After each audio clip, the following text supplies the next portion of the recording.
Hi friends, আবার নতুন একটা ব্লগ নিয়ে চলে এসেছি। এই দেখো আমাদের সোনাক্ষী সেজেগুজে রেডি। ও আজকে একটা পারফর্ম করবে। হ্যাঁ, আজকে আমাদের পাড়াতে একটা ছোট্ট করে প্রোগ্রাম অ্যারেঞ্জ করা হয়েছিল, তো সেখানেই ও আজকে পারফর্ম করবে। এই দেখো আমরা চলেই এসেছি, আমাদের যে ক্লাব আছে সেই ক্লাবেই হবে। এ দেখো বাবা বসে আছে, তারপরে ওখানে দেখো স্টেজটা সুন্দর করে সাজিয়েছিল। পাড়ার সব ছেলে মেয়ে ছোটো ছোটো বাচ্চারা পারফর্ম করবে। তো যেতে যেতেই দেখো আমাকে চা দিয়ে দিয়েছে, চা আর বিস্কিট। এই দেখো পারফর্ম শুরুই হয়ে গেছে। ছিল হচ্ছে গান, নাচ, আবৃত্তি, এগুলো সবই ছিল।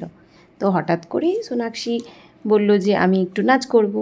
তো ও রেডি ছিল না, তাও ওর মনে হলো যে আমি করব। ওই দেখো আমার মা বসে আছে, বাবা, এই দেখো আমার দিদি।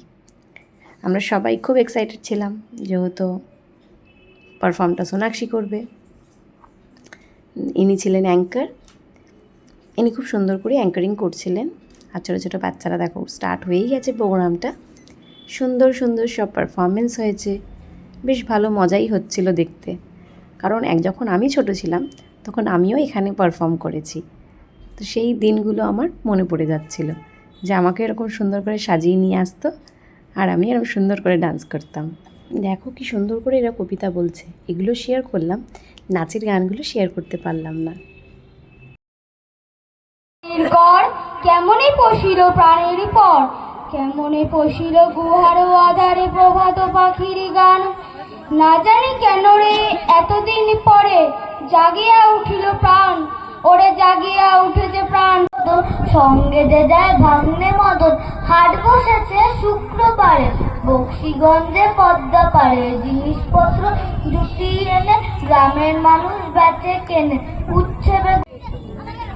নমস্কার, কবিগুরু রবীন্দ্রনাথ ঠাকুরের প্রশ্ন।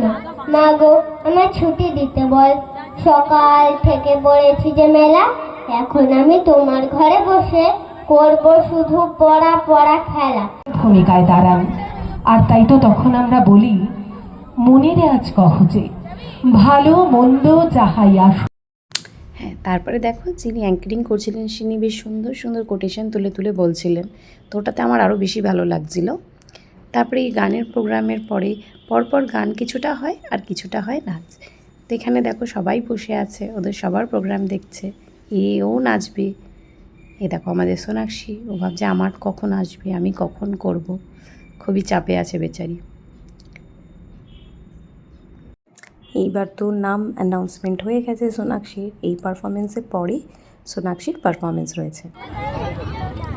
এরপর আমরা আবারও ফিরব নৃত্যানুষ্ঠানে। প্রস্তুত থাকবে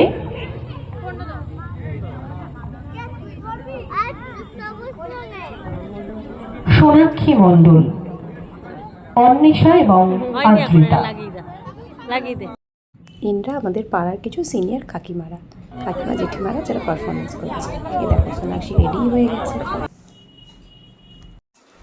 ওরও পারফরমেন্স স্টার্ট হয়ে গেছে।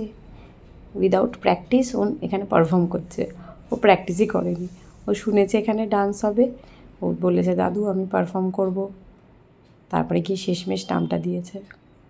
যা পারে, ছোট বাচ্চা, মনে যেটা ইচ্ছা হয়েছে, অবশ্যই আমাদের সাপোর্ট করা উচিত।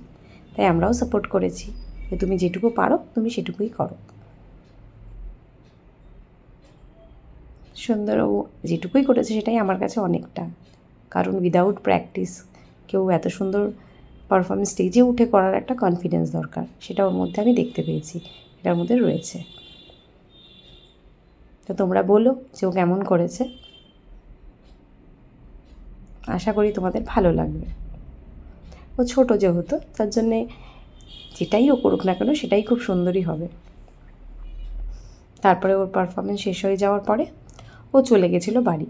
আমি আর বাবা কিছুক্ষণ ছিলাম, আর কিছু প্রোগ্রাম ছিল যেহেতু, আর প্রচণ্ড গরমও পড়েছিল। তো ওই গরমে খুব কষ্ট হচ্ছিল সবারই বাইরে থাকতে, বাট তাও একটু ওই মাঠে বসে থাকলে যেটা একটু রিল্যাক্স ফিল হয় সেটাই হচ্ছিল। ওর ডান্সের পরে আর একটাই ডান্স বাকি ছিল, বাকি সব ডান্সই হয়ে গেছিলো, আর কিছু কবিতা ছিল। এই দেখো এটি আর একটা ডান্স, এরাও খুব সুন্দর ডান্স করেছে, আমার খুব ভালো লেগেছে। যত ডান্স হয়েছে তার মধ্যে এই ডান্সটাই আমার সব থেকে ভালো লেগেছিলো। ওরা একটু বড় আর বাকি যারা ছিল তারা ছোট। যেমন চাইবো যে আমার সামনে দর্শক আসন পরিপূর্ণ থাকুক, সেরকম তারাও যখন মঞ্চ উঠবে তারাও কিন্তু সেটাই চায় যে আমার সামনে যেন দর্শক আসন। একটা দেখিবার তবু কথায় কাউকে জানাবো। নমস্কার। প্রোগ্রাম তো শেষ হয়ে গেছে, তারপরে আমরা বাড়ি চলে এলাম। বাড়ি এসে দেখলাম ওকে মিষ্টির প্যাকেট দিয়েছে, সেই প্যাকেটে কী কী ছিল দেখো তোমাদের সাথে শেয়ার করলাম।